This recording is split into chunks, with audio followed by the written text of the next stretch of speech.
I'm Safira. This video is going to go over the pickup group strategies used on the Elemental data center to resolve the mechanics in Asphodelos, the second circle Savage of the Pandemonium raid series, also known as P2S. This is not a general P2S guide, and we'll assume you have some knowledge of how the mechanics work. First up is the macro. Unlike most fights, P2S doesn't have a general spread position due to the nature of the boss and the arena. But as always, the macros tell you most of what you need to know to resolve the mechanics of the fight. This is what the majority of PUGs do, but there are some variations, so make sure to check the macro every time you join a party finder. For the Waymarks, A, B, C, and D are placed on each outer corner of the race platforms, while 1, 2, 3, and 4 are placed in the middle of the graded aisles. Let's move on to the mechanics. In this fight, the party generally stays opposite the flooded platform unless they have to move for a mechanic. The first one we're going to go over is Coherence. The party stays stacked up wherever they are, while one of the tanks stands in the frontmost to take the tether and moves away from the party. The other tank stays between the party and the boss, preferably in the boss's hitbox, to be the first person to be hit in the stack. Next is the Shockwave with stacks. The MT group always stacks under the boss, while the ST group stacks in the aisle. While many have D1 and D2, typically the melees with MT, and D3 and D4 with the ST, some macros do not, so be sure to check the stack spreads.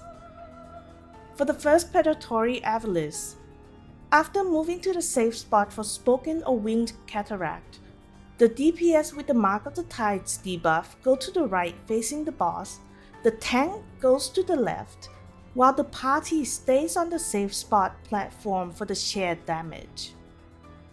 The first channeling flow is handled by everyone standing behind the graded aisles when the mechanic goes off.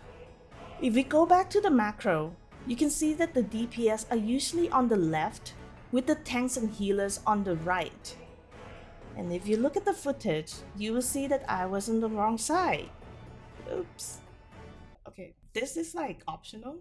You don't have to include this, just optional. Next is Campio's Hammer. For those with blue squares, 1 and 3 would be on the platform opposite the boss, while 2 and 4 are always under the boss.